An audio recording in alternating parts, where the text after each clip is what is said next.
National Society of Christian Apologetics.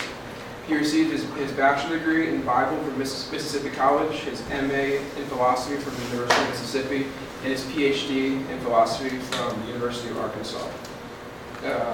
Dr. Howe is a contributor of several books, including the popular Encyclopedia of Apologetics, Reasons for Faith, To Everyone an Answer, The Jesus Quest, The Danger from Within, a forthcoming fresh shrift. I just made that word up. In honor of Norman Geisler, he's had articles published in the Christian Apologetics Journal, the Areopagus Journal, the Midwest Christian Outreach Journal, and the Christian Research Journal. He's spoken and debated in churches and universities in the U.S. and Canada, as well as Europe, Africa, on issues relating to the defense of the Christian faith. Please welcome Dr. Howe. I fell asleep during my introduction. Good evening. Good evening. And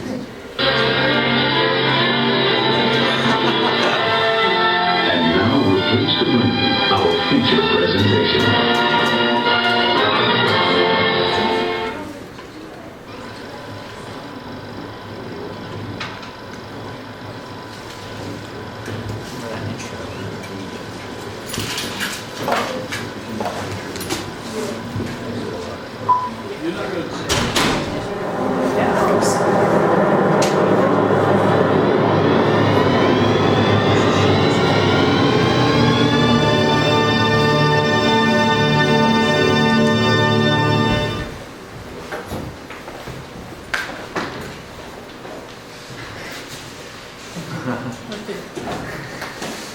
Any questions? We're done. That was it. I wanted to tell you right off that the presentation I'm doing tonight, the slides for this presentation are in a PDF deck on my website. So if you want to get those, if you're online now and you want to get them, and that way you can follow along. Or if you want to get them later, if you want to get citations, quotes that I've done, whatever, you can do that. There are also some slides that I'm not doing out of this presentation just for the sake of time. So when you get the PDF deck, you can figure out which ones are there. So to go to the website, you go to richardghowe.com. Okay, so in a fit of humility, I bought and named a domain after myself. So I encourage everybody to do that. Now this is cutting off slightly at the top. But right at the very top there is a resources tab. If you tap on that, you'll get a choice there. So you'll want to go to the PDF decks. And then you'll see just a whole slew of PDF decks of various presentations I do. Most of these, or many of these, come out of the courses that I teach at the seminary. So you'll just scroll down and find the one you probably need. And you've got a choice between color, black and white, or if you thought you wanted to print it out. This is mainly in deference to the students who sometimes want to print things out. I make them smaller slides per page if you want to do it, and you can save paper. Here's what we're going to do tonight, or here's what we would do if we had a semester. We're going to talk about defining evil, distinguishing evil, different, quote, problems of evil, the historical roots of the problem, how the problem is formulated, and then some responses, options, answers that I think more or less fall beyond the boundaries available for the evangelical Christian, whatever that might mean in this context. And then options that I think are within the purview of more or less a conservative evangelical Christianity. And then I want to end with a real partisan kind of approach to the question. So Jonathan may have second thoughts about having me back after this. You'll have to decide here. But I'm going to give you my sort of spin on this question. It's still going to fall within the context of options for evangelicals. So it's not like I'm going to come out with some weird non-Christian view. But you'll see when we get there why I segment it off a little bit separately. Now, that looks pretty daunting. Those options there go pretty quickly. Right, it's not a whole lot to that. It's just pretty quick, almost like bullet points when we do those. These others are a little bit more in depth. And so for the sake of time, this one I'm just going to leave out altogether.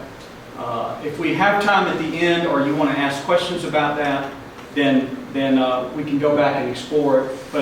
But it would just take too long to go through all of these options and such. All right, so let's just try this. And here, normally my style of teaching is I'm used to being in the classroom, and I'm very used to students asking questions during the talk and in the dialogue. It might be better, for the sake of the nature of this subject, to just do the questions at the end. Is that okay with everybody? So if you have to leave early, you'll miss that opportunity of asking your question. Maybe you can ask it on the way out, or something as you go out, or write it down. Maybe we can deal with it, and then you'll be just without the answer. You got your question, and I just didn't get the answer. So we'll do that. What, about 9ish for questions? Okay. Is that AM or PM? Yeah, exactly. All right. So first of all, then we want to define the topic at hand. In contemporary philosophy, evil usually has to do with pain, suffering, and death. Now, the reason why I segment out again this notion of, well, what do you mean contemporary philosophy? Well, historically, what I mean is 21st century, 20th, 21st century philosophy. Well, why even bother? Because if we go to the dentist, we don't say, well, you got a 21st century dentist? What kind of dentistry does he do? But the reason I do that is because my own commitments and values and opinions and such, philosophically, are going to stand in contrast to historically what would be dubbed contemporary. Mine is more of a classical or scholastic or medieval, or you'll see in a moment. So that's the way I'm doing it right now. I'm setting the board up for a little bit later on to deviate from a more standard contemporary philosophical take on it. So, contemporary philosophy, evil usually has to do with pain, suffering, and death. This definition of evil, though, in contemporary philosophy, as I've said, differs from the definition of evil in the classical / scholastic or the Aristotelian / Thomistic. There's a lot of different titles that go by various eras of philosophical history. So, unfortunately, I could choose one, and you might not know, well, that's the same as scholasticism, or that's the same as medieval, or that's the same as a sort of a classical, or that's sort of Aristotelian. It just sort of overlaps in these terms, and so it's just unfortunate.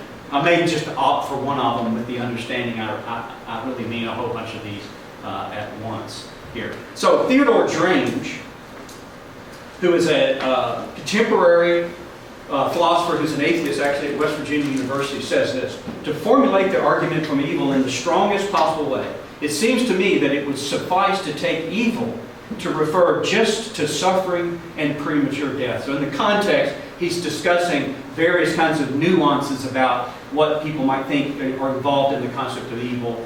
And so for the sake of the cogency of the argument as he's going to deal with it, he wants to hone in on a relatively uncontroversial definition that will suffice for him to make the argument he's going to make. In fact, that quote comes from his book, Non-Belief and Evil, 2 Arguments for the Non-Existence of God. So Theodore Drange is a sort of a minority among contemporary atheists who write on the subject of the existence of God. He's sort of a minority in this sense that he's really made a deliberate effort to not only try to answer arguments that theists give for God, but he's actually trying to marshal arguments that would prove that God does not exist. Instead of just saying, well, here's why your arguments why God does exist don't work, which is what you'll find in a lot of atheist material. He goes beyond that and says, let me see if I can give you arguments that actually try to show that God couldn't exist, that he actually doesn't exist. He, and then another philosopher that comes to mind named Michael Martin, whom you'll meet in a moment, does a similar thing in his book, aptly titled The Impossibility of God, of which the problem of evil is just one thing. But we want to make some distinctions. Well, we don't want to make them. They're already made for us. Philosophers do this. And this is sort of the topography of this question before us. One of the most common distinctions contemporary philosophers make regarding evil is the difference between natural evil and moral evil. So natural evil would be things like tornadoes, tsunamis, earthquakes, volcanoes, and these kind of things. So you could think of it as unwarranted. Now I've added that addition to Drange's definition. Unwarranted pain, suffering, and death that is not caused by any conscious agent. And I think that would be fair to him, because obviously if it was warranted pain, then there's some sense in which, well, there really isn't a problem in it. You don't have a problem with, say, the pain of getting a vaccination. You don't say, well, that doesn't really seem to pose the formidable problem that unwarranted pain, suffering, and death. So the idea of natural evil then is going to be in the absence of some conscious agent. That's what we call, or that's what they call, natural evil. And that's contrasted with moral evil. That would be things like this. Who knows who this is? Jeffrey Dahmer. That's right. Usually I go places they don't know who he is. Now,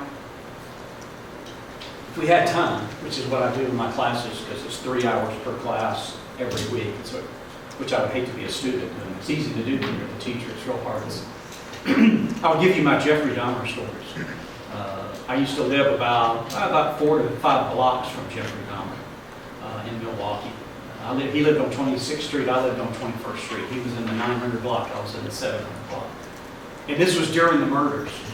So I lived in Milwaukee during the when he was indicted and then ultimately brought to trial and stuff. So fortunately for me, he wasn't a neighborhood terrorist. He didn't get his victims from the neighborhood. But he's nevertheless a notorious serial killer and cannibal. So certainly, I suppose, an uncontroversial example of some kind of moral evil. Now, who is this? Hitler. Now, as Americans, Hitler usually is our go-to guy for a global despot. But that betrays a little bit about our history as Americans. You go to other places in the world, if you're speaking on this subject and you need an example of some, uncontroversial evil person, you might want to consider whether Hitler would work, because depending on the history of that nation, they might not have been as impacted by fascism in the Second World War as we were as Americans because of our involvement. But Hitler is just really a paltry third as the world's despots to the other two. Who is this? Joseph Stalin. All right, that's Stalin. So Hitler killed about 12 million. Stalin's getting on about 50, 60 million, depends on how you count the heads. And then we have Mao Zedong, who's about 100 million.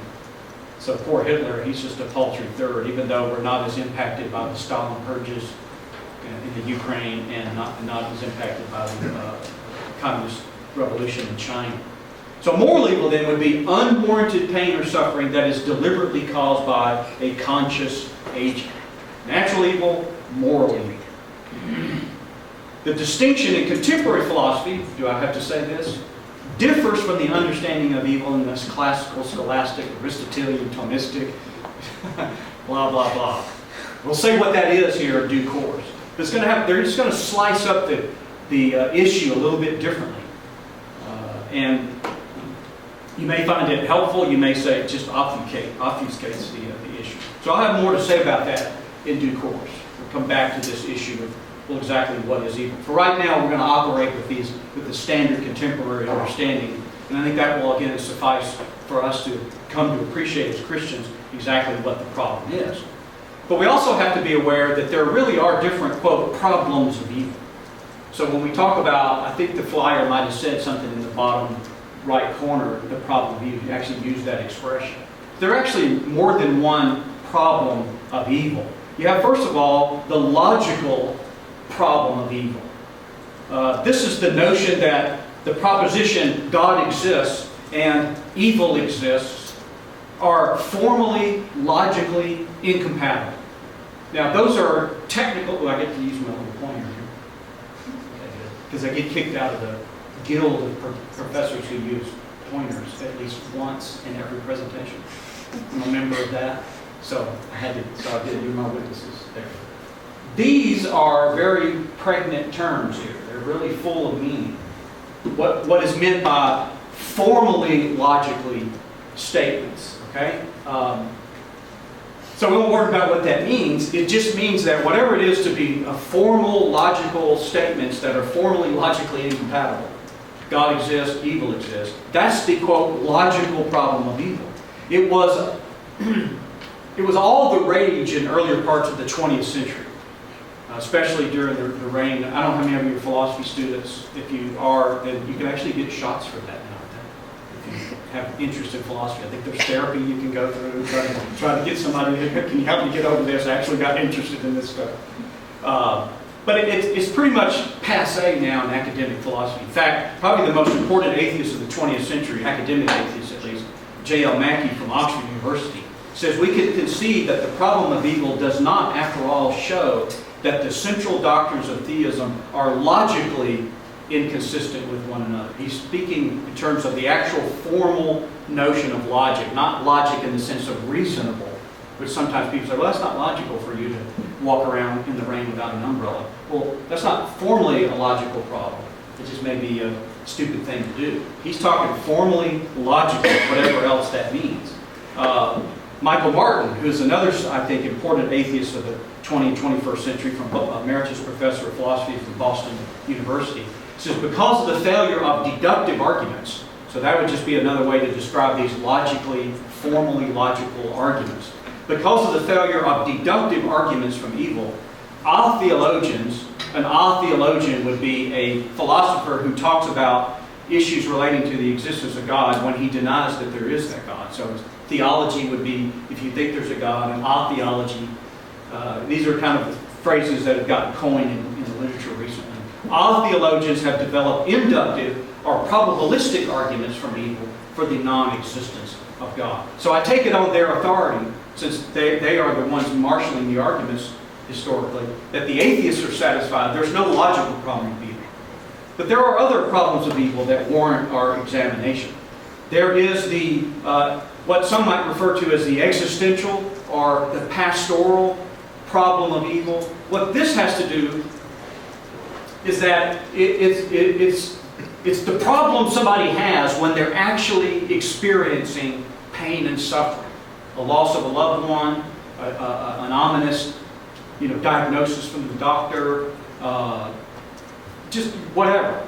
So they're feeling the emotions and the cognitive dissonance, perhaps, the doubts about the meaning of life, or questioning their religion, or whatever it is. And so that kind of angst that we're all thrown into in the throes of pain and suffering, if there's enough pain and suffering, that's really a pastoral kind of problem. Now, the significance of segmenting that out in terms of what I'm going to talk about tonight, which will be the third one, the significance of it is this.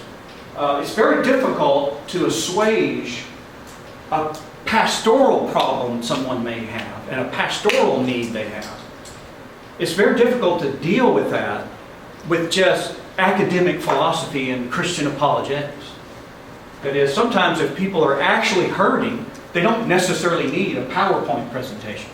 It's like, well, the doctor thinks I might have cancer. Oh, I got a great presentation on it. Hang on, and you want to set up your projector. That's not what they need at all, is it? They need a friend, they need understanding, sometimes they may need silence, right? Now, another significance of segmenting this out from the rest of the problem of evil is what I have seen in academic debates, Christians and non-Christians debating, and the specter of evil comes up during the debate. What can happen, and I'm not suggesting people do this. I'm not making that hard for the cameraman to do that with the camera. People watching start throwing up because they're getting vertigo trying to watch. Sorry, I forgot you were filming this. It's okay. So I'll start doing it real fast. Have you seen that Monty Python skit where he's walking along the reporter and the camera starts moving away from him faster and faster, and he's running down the road trying to keep up the afternoon news. But I've seen it happen in a debate. And I'm not suggesting that this had any nefarious intentions. It just happened this way. That right in the throes of a academic, scholarly debate about evil and God, the pastoral issue comes up. Well, what do you say to a little girl who's raped by her father? And that has a lot of rhetorical force. But that's the pastoral problem.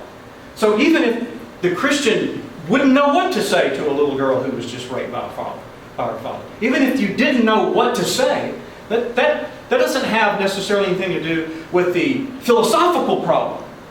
They're different things. One is pastoral, one is more cognitive and philosophical. So here's the third one, which is the one that concerns us tonight. The philosophical or metaphysical or moral or any other kind of ways you can label it. That's what most people mean. invite the home viewer to get a lovely, I should do like product placement. Go get a sponsor for Ratio Christian. Dasani. And your doctor says you're not getting enough hydrogen in your diet. You can get some water.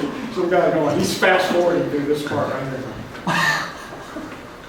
Jonathan's regretting he ever got me this water. So that's most 99 times out of 10, as we would say in Mississippi, this is what people mean by the problem. All right, so what are the historical roots? Well, as the problem has come down to us, it really finds its origin, it seems like, historically, in Epicurus. And he is quoted by a secondary source, since we don't have the original source of Epicurus, by a writer named Lactantius. And here's Lactantius. God, he says, he's talking about Epicurus, either wishes to take away evils and is unable, or he is able and he's unwilling, or he's neither willing nor able, or he is both willing and able. Seems like your logical options there. If he's willing and is unable, he's feeble, which is not in accordance with the character of God.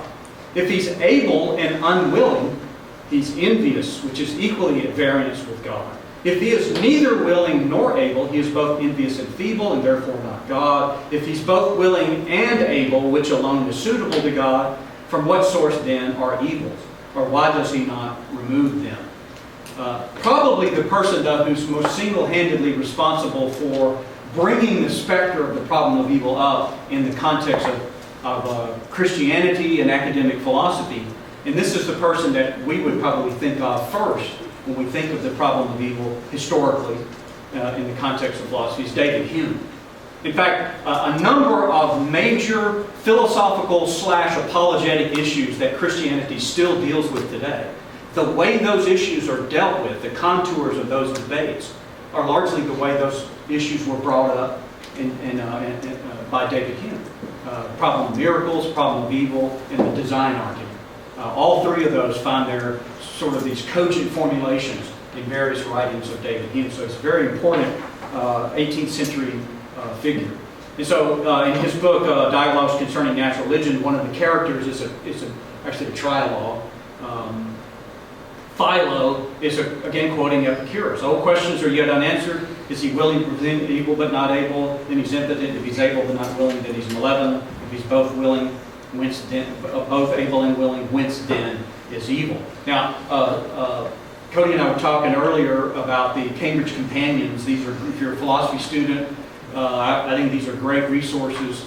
Cambridge Companion to Hume. But the really cool reason to get your Cambridge Companion to Hume is just a cool picture of Hume there on the front. In fact, what we did is I taught a semester on David Hume, graduate level semester at the seminary. And we were really taken, that was one of our textbooks, and we were really taken with this hat that David Hume was wearing. So we had a David Hume party at one of the students' house.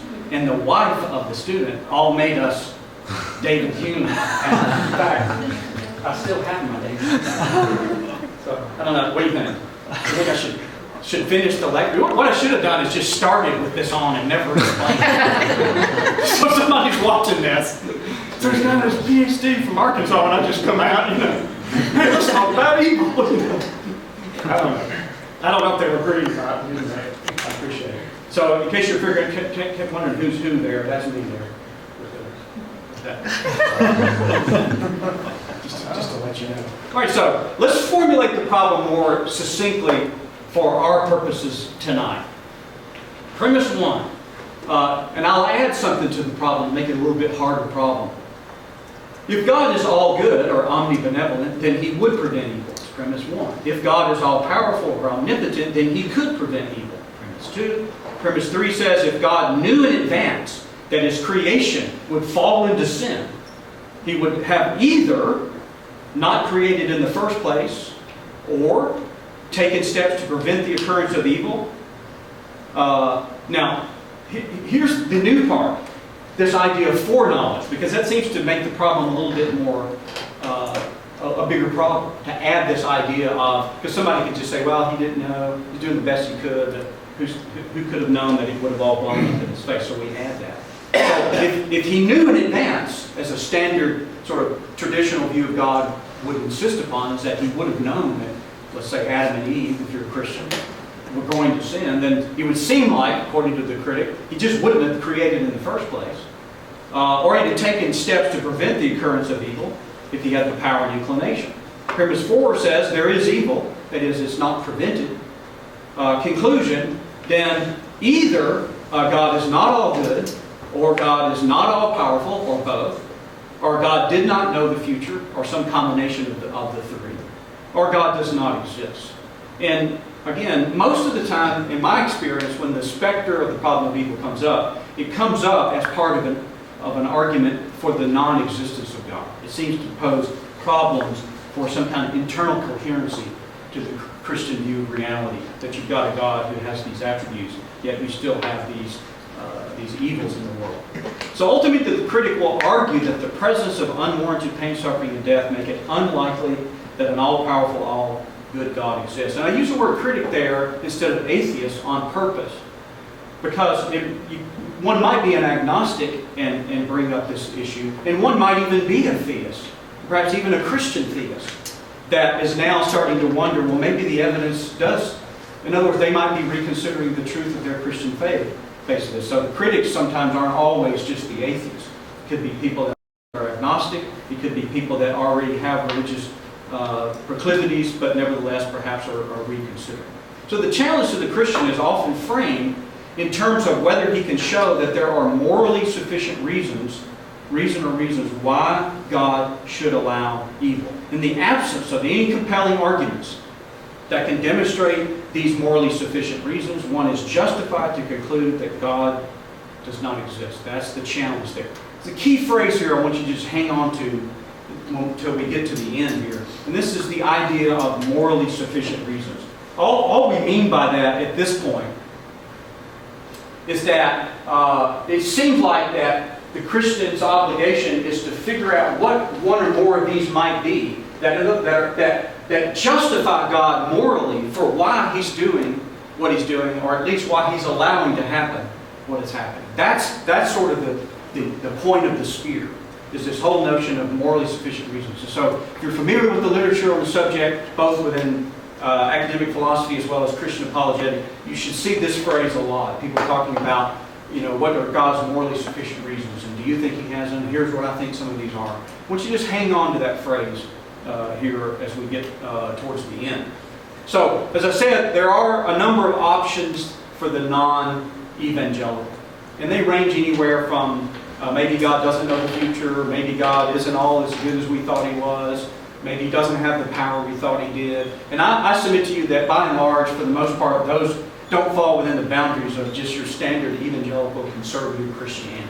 Whether they're true or not, I'm just saying, for us as evangelical Christians who are behind the Ratio Christi banner, they seem to be options that are not on the table for us. You can get the PDF deck and find out what some of those are, and then we can talk about them anyway during the Q&A. So let's go to just maybe a bullet list of some of these options for evangelicals. I'm not suggesting that every one of these options, every evangelical would opt for any given one. I'm not suggesting that they would opt for every one of them. I'm just saying that you find some of these options, or all of these I would suspect, you find them in some of the segments of evangelical Christian literature. All right? For example, you start right out. There are Christians who would more or less argue that God's plan for the world is just inscrutable. In effect, they're just saying, I don't know what the reason is. Then it's just a matter of whether a person takes that agnosticism about the solution as being sufficient to override what other arguments they may have for believing that there is a God who's all-powerful and all-good. You see what I mean here? In other words, and I don't really know why this is the way it is, but in my experience, some people, they're not particularly, they might be bothered by evil at some level, who wouldn't be, unless you're a sociopath. But I'm saying they're comfortable with the fact that, well, I don't really know the problem, I don't really know what the solution is, but I'm comfortable in my agnosticism that God knows what the solution is, and I'll just trust Him on the subject. Now, I give an illustration for that I call the Mr. McBeevy illustration. If you're a fan of the old Andy Griffith shows, Mr. McBeevy is one of the episodes. I won't go into the details of illustration. In fact, I actually have a video clip from the Andy Griffith show, the climax of the show. But here's the punchline of what the illustration is, because Andy is having trouble believing Opie telling the story about this Mr. McBeebe, who's a high-intensity electrical linesman worker. And because Opie's description of him is real incoherent to Andy. Big silver hat, he's got his 10 extra hands, because that's what Mr. McBeebe called his tools. Mr. McBeebe did a little trick where he made cigarette smoke come out of his ears. So Opie's like, he's got smoke that comes out of his ears, and he walks in the trees. So Andy's hearing all this, and it just sounds like one of his made-up stories, and Opie gets in trouble for not coming clean that he's a make-believe. And it gets to this climactic point where he says, you know, all you have to do is admit that he's make-believe and you won't get a spanking. And Opie's tearing up because he knows he's not make-believe. And so he said, I can't say that because he's real. Don't you believe me? That's what he asked his dad. Don't you believe me? And so Andy has this sort of kind of gestalt moment where yeah, I do believe you. So he walks back out. I told you I wouldn't give the details. There are actually a lot more, but I'm giving you the rundown. He walks out of the room, and Barney and Aunt Bee are real worried about Opie getting a spanking and all this. I didn't give him a spanking. Oh, that's good. A good talking to. No, I didn't do that either. Well, what'd you do? I told him I believed you. Well, and Barney's all, you believe that there's a guy with smoke coming out of his ear, you know? And it's like, finally he goes, so you do believe in Mr. McBeebe? And here's the punchline. He said, no, but I do believe in Opie. In other words, it illustrated to me, I said, that's similar to what a lot of Christians resort to go, I don't really know how to answer this question to the satisfaction of every critic that I've talked to.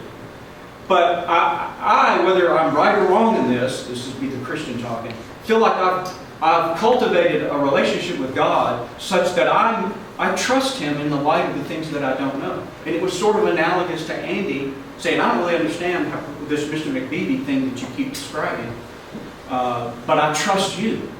You obviously think it's there, so... and I think that captures it. Philosopher Doug Guyvet said this. He says, while it may be easy to imagine what we would do if we had God's power, it's impossible to know what we would do if we had God's knowledge. So I think that's true. If there is a God who's omniscient, if that's true, just for the sake of argument, then there's no way we could go, well, if I knew everything God knows, I wouldn't do it this way. You know, we couldn't possibly know what you would do if you knew things you didn't know. That's not even possible to do. All right? So this is, again, this kind of this category of maybe there's things that God knows that He's trying to pull off here that's just beyond my ability to fathom. Another ingredient, another option that's thrown out is come to be known as the free will defense. This is most often championed by Alvin Plantinga, who's a professor at Notre Dame, in his book, God, Freedom, and Evil. And again, if this was one of my classes, so you're going to be really glad you're not sitting in one of my classes. But I have a handful of, hold on. I have a handful of brushes with greatness stories. Brushes with greatness that I've had. So maybe during if we do Afterglow afterwards, hang around and maybe go out, whatever, after tonight, I'll tell you my Alvin Plantinga story, which is not really that big a deal. But I got to have lunch with him once, and this funny thing happened on the way to Alvin Plantinga having lunch. So what does he do? Well, basically he just says, we have free will. So free will, God gives us a choice. So sometimes Jeffrey Dahmer, if you want to drug people and kill them and eat them, that's your prerogative. Not that it's the right thing to do, it's immoral, but you have the freedom to do that. You have the free will to do that. God has given us this free will to do this. This is what Plantinga argues, among other things, in his book. It's a pretty modest book, but it's very dense. But given the earlier distinction between natural and moral evil, for many contemporary philosophers, even including Plantinga himself in some respects, the solution seemingly cannot account for natural evils. He throws out a logical possibility. Well, maybe all natural evils are ultimately caused by Satan. He doesn't believe that's true, by the way. He just says, if that was true, then every evil would ultimately be a moral evil and accountable by free will. He thinks that's logically possible, and all he's trying to do is minimal as you might think this is for a task. He's just minimally trying to say there's really no ultimate logical problem with evil. That's kind of what he's doing. He's got a great interview on the internet, on YouTube, on this, where he's pressed on, okay, fine, so it's not there's no logical problem, but what about the real problem we all have? And you might find it interesting when he's confronted with that, what Alvin Plantinga might have to say. Unless you don't know who Alvin Plantinga is, whether you agree with him or not, he's probably one of the most prestigious philosophers of the 20th and 21st century, at least American philosophers. And he's probably single-handedly, more than any other person at least, if not single-handedly responsible for returning academic philosophical Christianity back into the table of conversation in American academic philosophy. And that's an interesting fact. It warranted a Time magazine story of the influence of Plantinga, whether you think he's right or not. Another ingredient that's given by the evangelical is what I think I've labeled it this. I'm not sure this is exactly C.S. Lewis's terminology. What he calls the natural order defense. Let me let you just hear or see what C.S. Lewis says, and then I'll give you 2 or 3 bullet points of what I think he means. But here's what he says. Fixed laws, consequences unfolding by causal necessity, the whole natural order, are at once the limits within which their common life is confined. That's talking about human being. And also the sole condition under which any such life is possible. Try to exclude the possibility of suffering, which the order of nature and the existence of free will involve, and you find that you've excluded life itself. What I think he's getting at is this. God created humans with free will. Okay? That's what he believes as a Christian. But the responsible exercise of free will requires a world, a physical world, of non-capricious physical regularities. Non-capricious, capricious just means unpredictable and kind of willy-nilly and just random.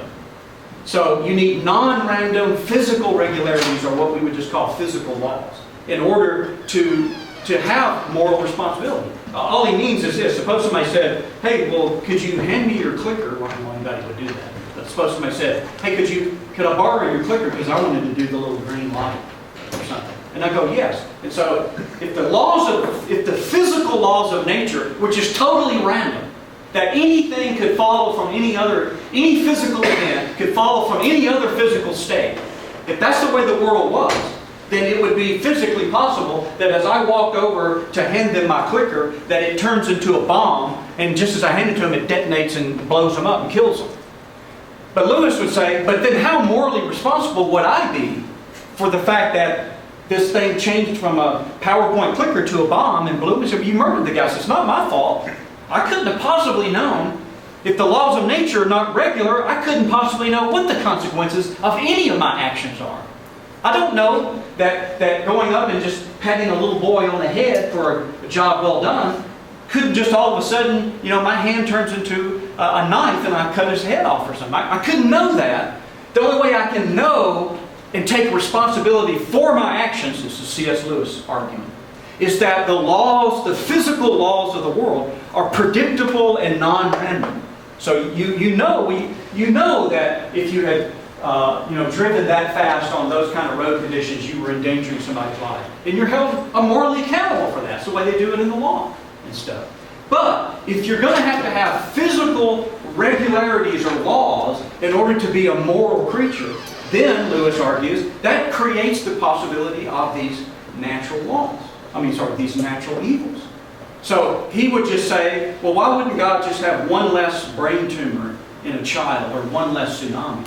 And I think Lewis would just say, as soon as God starts to progressively start interrupting the natural order with miracles and stuff, and then it just becomes this place where we couldn't operate as moral creatures. At any rate, you can unpack that more, and I'll suggest another resource at the end here that unpacks that even a little bit more. Another thing to consider is just the whole consideration of the afterlife. Look, since it's most often the Christian who's challenged with the problem of evil, it behooves the Christian to call from the entire Christian worldview in responding. The Christian worldview might not be true, that's fine. But part of what's going on in this argument is not just merely the conclusion that Christianity is or isn't true. I mean, that's the end game. The Christian wants to prove that it's true, and the critic wants to maybe prove that it's not, or the atheist, and that's fine. But part of what goes on in that whole undertaking is whether or not a person's view of reality is internally coherent, internally consistent. Because after all, if I didn't believe God was all-powerful, then it really, I'd say, well, why is there evil? Well, everybody makes mistakes, so God's not all-powerful, he couldn't help it. This is what Rabbi Harold Kushner argues in his Why Do Bad Things Happen to Good People? He says God's just not all-powerful. That's why we need to get on God's side. We might be able to overcome evil if we can get enough people together. That's why we need to get everybody on the side of good. Social justice and these kind of things. Personal responsibility.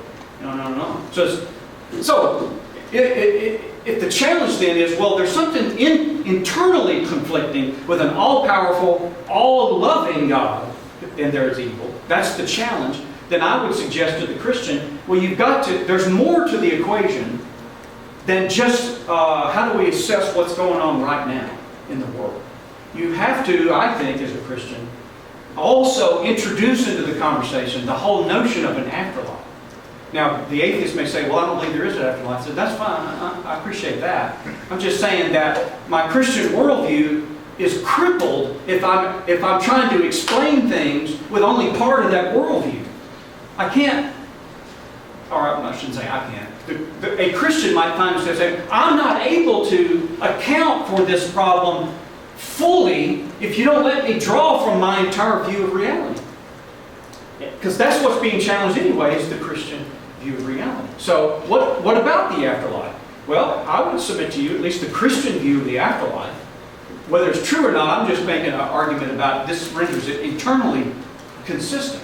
In the consummation of all history, after everything's said and done, everything will be in a state of good, because all moral evils will be rewarded, which is good, and all moral goods will be rewarded, and all moral evils will be punished, which is also good. That is, it's good to reward a good, and it's good to punish an evil. So according to the Christian view of the afterlife, all evils are punished. All moral evils, I should say, are punished. And all moral goods are rewarded. All right, now, we can get into Christian theology. Well, where are they rewarded and where are they punished and stuff? But the short version is that in the Christian view, evil is punished either in the person who takes responsibility for their own evil and goes into the afterlife saying, I'll bear the brunt of I take responsibility and I'll take my blows. Or they opt to let Christ take that punishment in their place as their substitute. And so God punishes Christ as the sacrifice. That's the Christian view. Whether it's true or not, I'm just saying that renders the scenario coherent. All right? So now, this last option, I want to throw this out. I'll see if I can do this in 15 minutes. I don't think it's possible. We may all have like whiplash at this. I'm going to see if I can give you a crash course in scholastic metaphysics. We'll all be doing that. So there's a lot of ways to call this thing. A lot of names that it could go by. By the way, it was worth coming tonight just to see that. that was worth the price of admission. That's worth eating some of that pizza just to come see this. All right. So you've got the classical or scholastic approach, or you might want to call it the Aristotelian or Thomistic approach. That was called a dramatic pause. You get right to the end of the sentence, and you don't quite finish the sentence, you go. And then you finish the sentence. I would say they taught that in drama school, but I didn't take any drama in drama school. All right, so here's philosophy questions for the night. There are two great philosophical traditions in Western thought that have endured since the ancient Greeks. If you know the answer, don't say it out loud. But if you know the answer, then you say, you can raise your hand and say, I know the answer. But don't say it out loud. Does anybody know who one of these two is? Here's a picture of one. Does anybody know who this is historically? Who this was? This is Raphael's rendering. Okay, who is it? Aristotle? Nope, but good guess. It's Plato. Plato, okay? Here's why it's a good guess. Because who is this guy? That's Aristotle. There you go. You were just ahead of him. So, whatever philosophy of Plato is, whatever philosophy of Aristotle are, they are two streams of philosophical thought that really are largely responsible for sculpting what we understand as Western civilization. Not alone, but they're the two major streams of philosophical thought that have endured. Now, here's what's interesting, is that there are also two great philosophical/theological traditions in Christian thought that have tracked these two Greek philosophical traditions. So, who tracks Plato? What Christian thinker is more or less a Christianized Platonism? Anybody have a blank guess? You're right. It's Augustine. Not Augustine, but Augustine. St. Augustine is in Florida. Okay. St. Augustine is in heaven. Okay? And then the other, who tracks Aristotle? Thomas Aquinas. Here's the picture I was telling you about earlier. See, that's a little bit, that's his manly picture. So, this approach to the problem of evil, this sort of scholastic, medieval kind of, utilizes the philosophical categories and doctrines of Plato, Aristotle, Augustine, and Aquinas. And there are others. Pseudo-Dionysius, for example. There'll be others. By and large, these four biggies. Here's a trivia question, or trivia point of the night. If you get this from the night, this is again worth the price of admission. Plato is actually a nickname. That's not actually the guy's actual name. The word Plato in Greek means broad. So he was either broad-minded or perhaps he was really broad. And that was his nickname was Plato. That's what everybody called him. But his real name, may know his real name, because this might be a final question, like Final Jeopardy question. You could like win the championship. You never know. I had a student, I used to make that joke all the time when I taught in the university, because I'm telling them things that they really couldn't give a rat's rear end about. So I'd make this joke about, hey, you never know, you might be on Jeopardy someday. And Alex, believe it or not, I was watching TV and one of my students was on Jeopardy. I was yelling at the TV, see, I told you. She was actually on me to ask her a philosophical question, but nevertheless, I still felt vindicated. Well, his name actually starts with an A. It's Aristocles. Why does that matter? Because then the four biggies in Western thought all start with an A. Aristocles, Aristotle, Augustine, and Aquinas. So, how could you explain it if there wasn't a God? I just made that argument. So this approach follows the contours of how this classical scholastic tradition understands things like good, evil, nature or essence, existence, causality, teleology, moral, God, and more. Oh, is that all? I would submit to you, without argument, because we don't have time, that every one of these are relevant to how one frames the very problem in the first place, and then much more, how they're going to go on to deal with how I think it is consistent with an all-powerful, all-good God. Every one of these, I think, is relevant. But every one of these, the way these things are sculpted and understood in classical thought is markedly different than what you find in contemporary philosophy. That doesn't make it true. I'm not saying, well, because it's ancient Greek, because it's Aristotle, or because it's Aquinas, therefore it's true. That's not my argument. I'm just making a weaker claim. It's just different. It's just very different. I regret the fact that it just almost never gets introduced into the conversation. That's changing, by the way, in contemporary thinking. I can tell you of a number of resources that have just come out within the past year by academic philosophers at secular universities that indicate a renaissance of Aristotelianism in contemporary thought. So I personally celebrate that, but be that as it may. So let me hit on a couple of these as we have time here, as we're winding this down, because I knew I had more material than I had time to do. But let me say something about the word good, and then say something about the word evil in the context of the problem of evil. So a word about good. Well, the term good in English has a wide range of usage. I mean, we could talk about, hey, that was good pizza we had tonight. Hey, that's a good knife that you got. Boy, that's a really good car that you drive. Hey, she was a really good person. Now, Aristotle didn't really, as far as I could tell, didn't really agree with what I'm about to say. But at least the scholastics, many of whom were Aristotelian in their sympathies, people like Thomas Aquinas, in the scholastic tradition, Middle Ages, there is something common in all of these uses.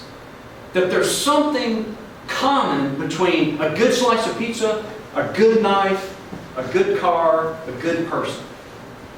And you did a good job on that test, and that's a pretty good choice for a college major, and on and on and on.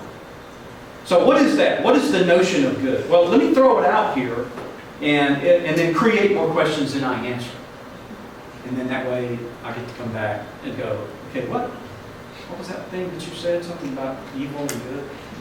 A thing is good. By the way, before you read that, let me just warn you about something. There's a difference between, in the classical tradition, there's a difference between good, generally considered, and moral good. So you'll see the difference here in a moment. But don't, because 99 times out of 10, again, people that in my experience, they just assume when you say something is good, most of the time they just assume you mean that it was morally good, like Mother Teresa is a good person. I don't think that was a very good thing you did to that, But we obviously don't mean morally good. We say, well, that was a good pizza. That's a really good knife. That's a really, really good car. We obviously don't mean morally good, so just bear that in mind. So a thing is good across the board, inasmuch as it actualizes all of its perfections in accordance with the kind of thing it is by virtue of its nature or essence. What does that mean? Well, you'll see here in just a second as we wind this up. It makes real all of the perfections that it possesses by virtue of the kind of thing that it is, or by its nature or essence. So let me say something about the word nature, so I can get these out on the table and then wind this up, because I do want to take some time for questions. May run over a little bit on the questions, but is that all right? What are you going to fire me? keep my paycheck? All right, so let's say something about this word nature. Sometimes nature is just a catch-all term for the greater outdoors, like go to nature bars. Sometimes nature refers to that dimension of reality that the natural sciences study, biologists and physicists and the chemists. Theologians and others, but theologians primarily use the term nature to refer to a particular aspect or propensity within each of us, like the sin nature. You're used to that. If you use an NIV, for example, translation, NIV will translate the Greek word sarx, which the King James will translate flesh. The NIV will translate it sinful nature. So it's using the word nature. All of these are legitimate uses of the term, by the way. Whether you mean I'm going on a nature walk, or we study the chemical aspects of nature in a chemistry class, or whether you talk about sin nature. They're using the term differently, though. That's just what I'm trying to warn you about. Because the philosopher uses the term nature to refer to an essence. More specifically, it's that metaphysical aspect of the thing that makes it the kind of thing that it is. So this is the scholastic philosopher, I should say. So Aquinas would say, well, what's the difference between a human and a horse? Well, for him, a human has a human nature, and a horse has a horse nature. Well, what are those natures? They're sort of these metaphysical constituents of its reality. It's something real in you, this is Aquinas talking, that makes you a human, as opposed to a horse, or as opposed to a whale, or any other kind of natural object. So with those in, let me see if I want to introduce another one here. Let's go back to an example of the knife here in a second. Let me just remind you. A thing is good inasmuch as it actualizes all of its perfections in accordance with the kind of thing it is by virtue of its nature or essence. Nature or essence. So take the knife as an example. A knife is a good knife if it can cut well, since it is a perfection of the knife to have a sharp blade in accordance with the kind of thing it is by virtue of its nature. In other words, you wouldn't celebrate the fact that your spoon has a sharp edge, would you? Because that's not what spoons are supposed to be. It would be a defect in a spoon to be sharpened. You go, something wrong with this spoon. You're in a restaurant, you go, flip, I cut my lip. What is the spoon? Something's wrong with this spoon. What's wrong with it? It's got a sharp edge. You would never say that about a knife. Something's wrong with this knife. Why? It keeps cutting stuff. You go, something's wrong with this knife. Why? It doesn't cut very well. Because to be a good knife is to be what a knife ought to be. You see the idea? That's what the concept of good. I'm not talking about moral good. I'm just talking about good, broadly speaking. To be good, to be a good thing, is to be what that thing ought to be by virtue of the kind of thing it is. Sharp for a spoon is not good. Sharp for a knife is good. So, by extension, a human being is a good human being when he acts well. Now watch where this goes. When he acts well, since it is a perfection of a human to have a virtuous character in accordance with the kind of thing it is by virtue of his human nature essence. Whoa, wait a minute. Look at all the things I just threw out onto the table. First of all, what do you mean perfection? I think I have an idea, but that needs to be unpacked. Grant. Why worry about how humans act? Why is it that a perfect human being is, 6'4" and 210 pounds and whatever, if you're male, all right? Well, why is the focus on his acts rather than some other aspect? Hey, that's a great question. You have to unpack that. What does it mean to act well?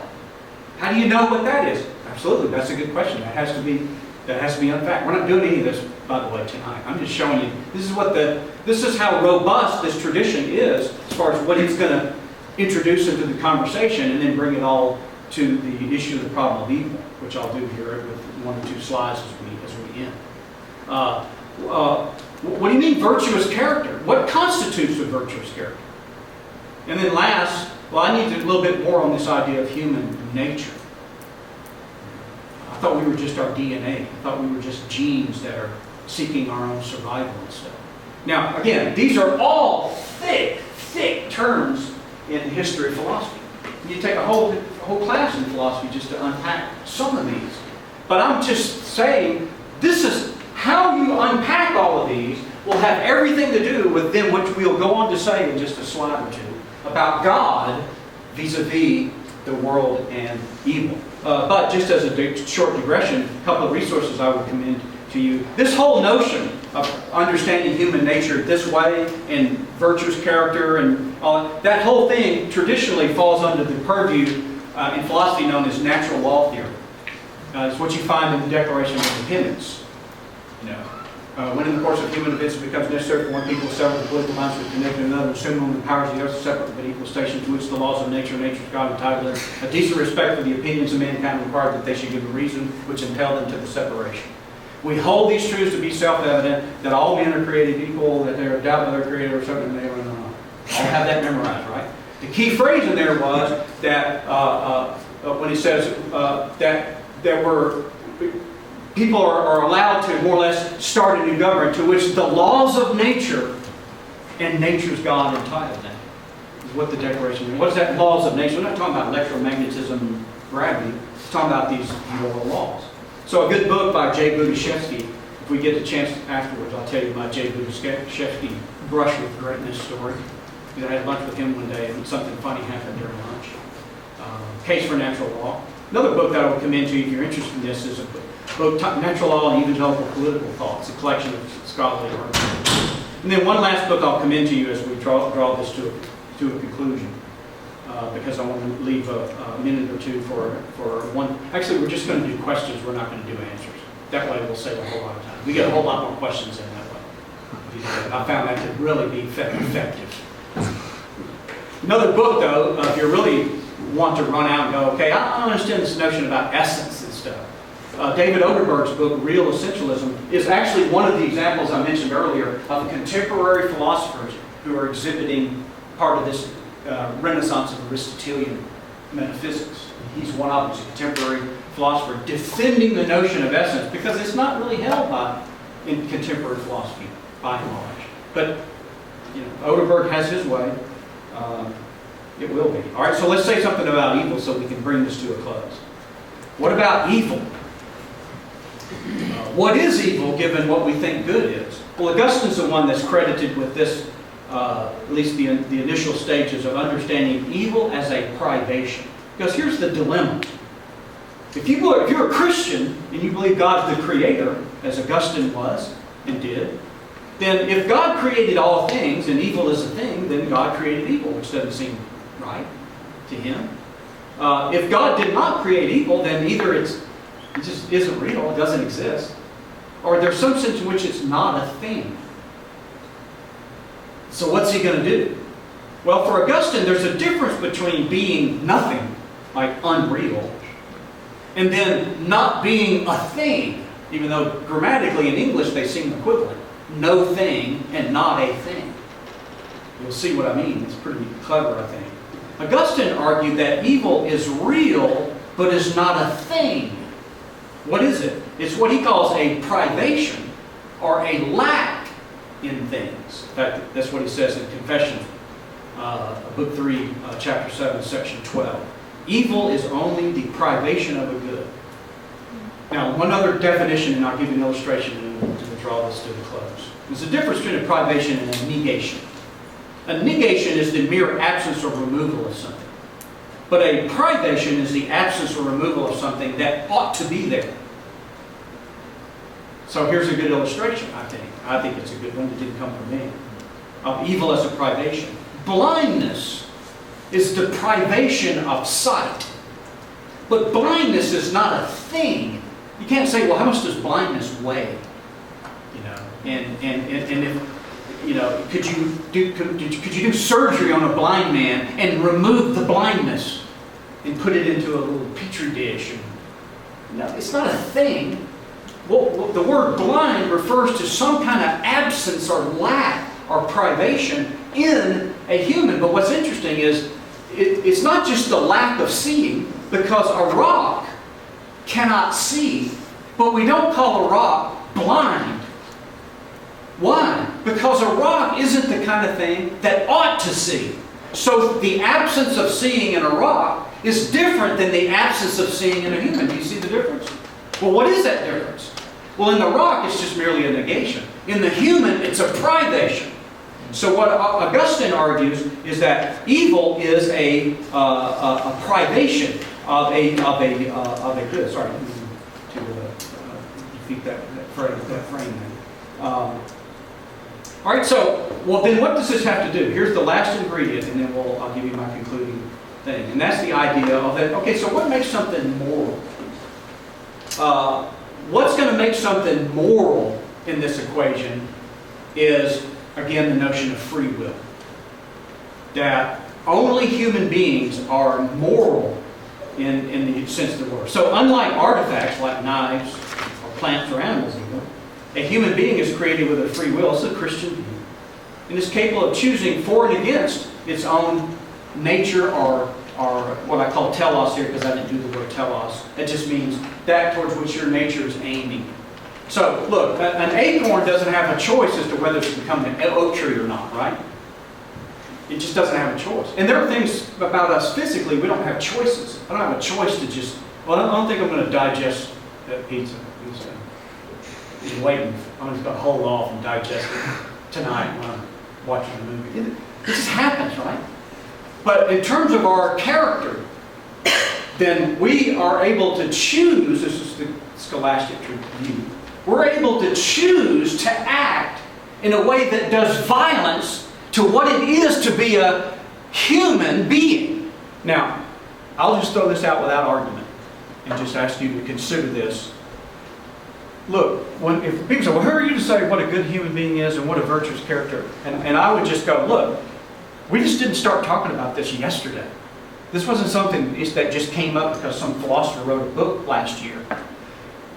For better or for worse, in Western civilization, and even in other cultures as well, in a different way, we've been having a conversation about what a good human being is for 2,500 years in Western thought. That doesn't make it true. I'm just saying, don't jump into the conversation and act like your opinion, or I'm not you personally, I just mean, one shouldn't jump into the conversation and just weigh in on opinions and have an abject ignorance about how this conversation's been going on for 2,500 years, about what constitutes a virtuous or good human being. That doesn't make it true. I'm just saying it's worth considering. in terms of how that works. Let me just scan ahead. So what does this all have to do then with the problem of evil? How does that work? Well, here's the bullet point conclusions, tying it all in. And I've left some stuff out, but you can get it from the PowerPoint deck, and I'll take a question or two here as we close. In the classical scholastic tradition, good broadly considers the perfection of a thing in accordance with the nature that God has created it to have. Moral good is a subset of good in terms of which humans, unique among sensible creatures, that is, creatures that you can know by seeing, hearing, tasting, which is kind of physical, have the free will to choose against the good, the telos, the aim towards which our natures are pointed, that God has intended and commanded. Since God is infinite being, we didn't talk about existence. So there's a lot of holes in this because of that. He does not choose courses of action in accordance to achieve some kind of end goal. In other words, God's not seeking to be a virtuous being by choosing for and against His nature, and then He has that free will to choose like we do. The Christian, the scholastic, the classical view of God is that He's infinite being. He's already at that fully actualized, pure actual state. So here's then a tie back to the very beginning. As such, in the scholastic tradition, it doesn't make any sense at all to seek any morally sufficient reasons why God does anything, including evil, or allowing evil. It doesn't even make any sense in this tradition. Now, I'm not suggesting that because it doesn't make any sense in this tradition that it shouldn't make any sense to you. But I would ask you to consider the fact that for the vast majority of the history of discussions about God in Western civilization, from Plato till almost the 17th century, there really wasn't this big problem of evil looming the way that it does. You have Epicurus, you have Lactantius, but by and large, philosophers, Jewish, Christian, and Muslim, and then whoever might fall outside of those three, they didn't really resonate with that problem like we do today, because they more or less just said, God's not the kind of being that deliberates and makes choices, and then you go, well, what the heck did you do that for? That was stupid. And it's like, it's a totally different scenario. Now, does that mean then, okay, well then I'm satisfied because I can opt for all the brain tumors in babies and it doesn't bother me? No. But I do think that the scholastic's going to go, once a person begins to retool what kind of thing the scholasticism says God is, then some of these philosophical problems begin to just evaporate because they don't really exist. But how would a scholastic say, well, why does God do that? I mean, some people go through life pretty easily, and some people just have it so hard, and it seems unfair and such. Well, I saw a cartoon, or I made a cartoon based on a description someone had given me of the cartoon, and it was this. You got somebody that says, look, my life's going great, I don't see any need for God. How many times have you met people? You say, well, Jesus can do X, Y, and Z. I don't need Jesus to do anything for me. I'm doing great. If anything, He's going to mess things up. So why do I need Jesus in my life? And then the same person in another circumstance, why would God allow all these bad things to happen to me? And I think the scholastic might suggest bad things happen to people in order to help people see that they have a need for God. That they may never would see were it not for the fact that they happen to have some kind of evil. Unfortunately, I think as a Christian, a lot of people do go through life and they don't have any evil that causes them to think that they have a need. Their life is pretty easy. Or they do have evils, but rather than it making them think that maybe there's something more to reality that I'm lacking and I need to kind of latch onto, they sort of get bitter and they turn against the very thing that was the solution to the problem in the first place. Now let me just suggest to you a couple of resources directly relevant to the issue tonight. By the way, that's a picture of the National Library in Vienna, Austria, which I think is just really cool that I got to see. Norm Geisler's If God, Why Evil, which is a pretty modest book, which I think is probably the best summation of all of these, well, what about this, what about that, what if, and he just gives these really quick answers. that are succinct, and then if you want more, you can go to some of his other sources. But if you want a real good handbook of I think a really thorough evangelical response to more facets of this than I've been able to touch on tonight, then I would highly recommend If God, Why Evil by Norm Geisler. You can get the PDF deck if you forget the title of the book. If you want something a little bit more philosophical, and then you're intrigued by this scholastic or medieval or Thomistic model, then I think it's hard to beat Brian Davies' book, Thomas Aquinas on God and Evil, which again is also a fairly modest size, believe it or not. It's not some big tome. I mean, Aquinas has a book titled On Evil, which is about this thick. I brought it with me tonight. But I think Davies is a secondary source who does a great job of summarizing the metaphysics of what's going on. All right. So now we got time for a question. I'm sorry, I went over. Oh, we'll take the question. Yes, sir. Well, I just wanted to confirm, basically the conclusion, which is, so basically, the reason why the problem of evil wasn't an issue for, scholastic scholars is because basically, the essence of that which we're trying to achieve as human beings, we're essentially projecting that onto God and saying that He has an essence in which He's also trying to achieve. But that doesn't make sense because God is different than us with a different essence. Is that sort of why it's not a problem? Yes. Can you help me understand? Yeah, absolutely. Here's a shocker that we sometimes throw out at the seminary if the occasion warrants. The scholastics will say God's not a moral being. So the moral questions just don't apply. They don't make metaphysics. Now, don't misunderstand me. I'm not suggesting that they're right about this just because I'm saying this is what they believe. You'll have to do your own study philosophically. But I'm saying the metaphysics of what God is, it's an incoherent to say, well, God needs to give me a good reason why He's doing something. Just is absolutely incoherent because of what they think God is. Well, why do they think that about God? Because of what they think good is. And this is something I didn't go on, so I apologize because there's just not enough time to do all of this kind. You have to take a whole course in this. But it has a lot to do with how they understand the difference between existence and essence in Aquinas. That's the thing. That'll be the key there. And so if God is ipsum esse subsistence, He is substantial existence itself, then He just is infinite perfection. He just is that. So the questions about why He does one thing versus the other, the scholastics will say the problem with the question, sometimes the way it's framed, is we keep talking as if we think God is just a real big human, or even that He's just a human with all of our characteristics infinitely extended. So I have knowledge, He has infinite knowledge. I have power, He's got infinite power. And I'm suggesting the scholastics go, that's really not what they mean. That's just a good analogy. But it's not that God has infinite power. It's that God is the cause of the very existence of power as power. It's not that He has all power. That power is caused to exist by God. He doesn't have it all. Imagine how omnipotent a being is if He is the cause of the existence of everything.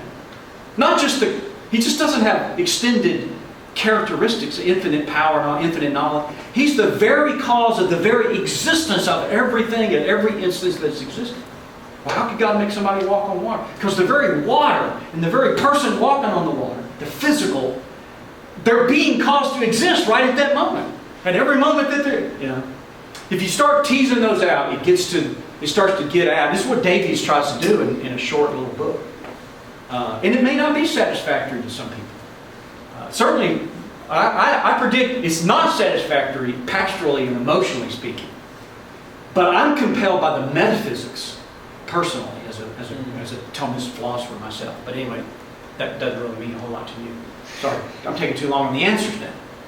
So thanks for that question. Who was next? Yes, sir. Yeah, I downloaded your PDF and I was following along and I saw that you under non-evangelical approaches, you listed open theism. I was thinking that. I know. But you see my caveat though in there? Have you gotten that far? I saw that you were fair to Greg Boyd and I hope so. And Sanders. Let me know if you don't think so. I'm trying to be, and I actually, when I do talk about it, I'm preempting your question, so come back to me here.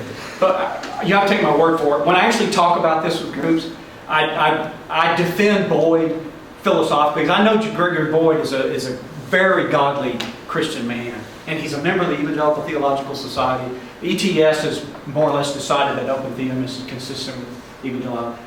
So I'm actually, God willing, going to be part of a 4-member panel discussion with Gregory Boyd in the spring, if this works out, on open theism and classical theism, which is what I would be. So anyway, come back with your question. Cool. So, prompting that question, I was wondering, it seems like there's an incoherence, especially in terms of the free will argument, posited by classical theists. You want to say that, God is so omniscient, strictly within the confines of God's exhaustive foreknowledge, and simultaneously you want to cling on to this notion that free will is actual.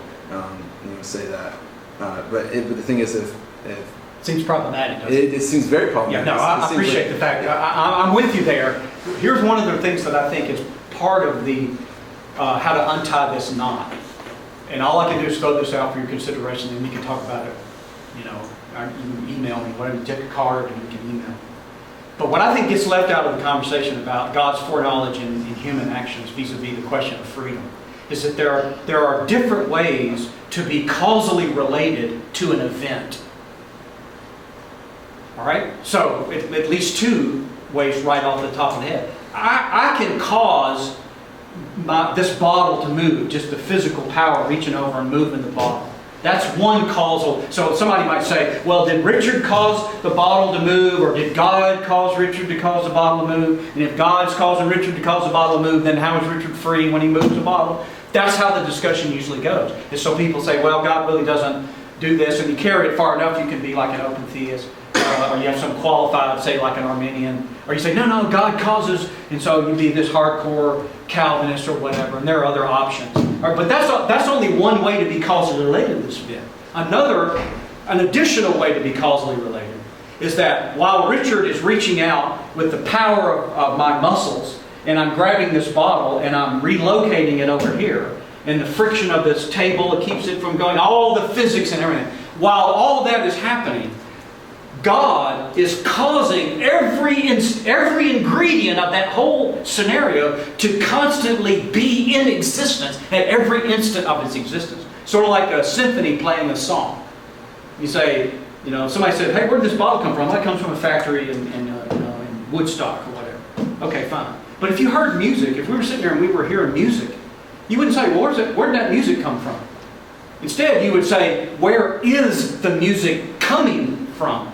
Because the music only is music only as it is being caused to be music at every instant that is music. As soon as the symphony stops, the music's just gone. That's sort of a crude analogy to how Aquinas would understand existence.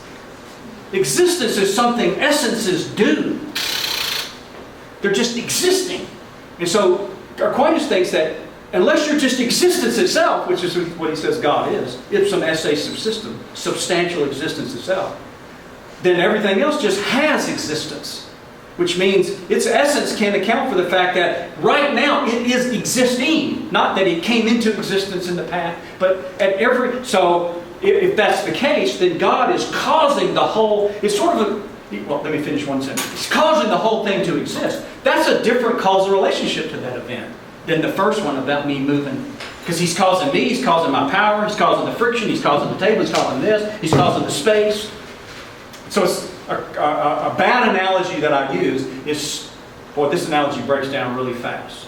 But it works at the first few instances. I think God's relationship to creation is crudely analogous to a novelist's relationship to his novel. When Tolkien writes The Lord of the Rings, he has this transcendent relationship to the whole story. He's not part of the story. He's not worried about what Frodo... And I think you can extend the analogy. You could begin to have discussions about how morally culpable was Gollum at this point in the story when he's so overwhelmed by the evil of the ring. And people might say, well, by that time he's just so overwhelmed he doesn't have a free will. You can have that conversation. It would make perfect sense inside the story, wouldn't it? You could say, but that's different than when Sam did this, And you say, well, he shouldn't have done that, or when Pippin were stealing, the corn or whatever. You can have these conversations about freedom and determinism within the story, couldn't you?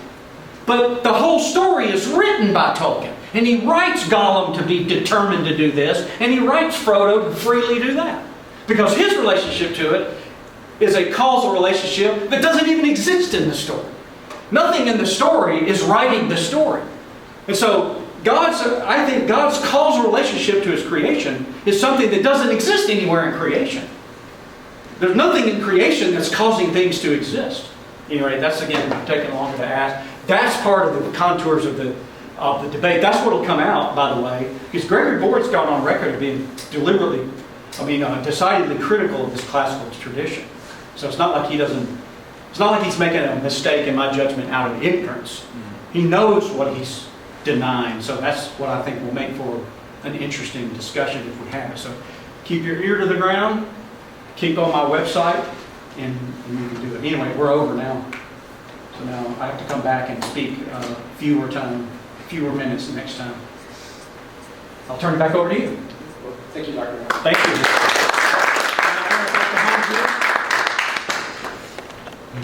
Try to cut it off.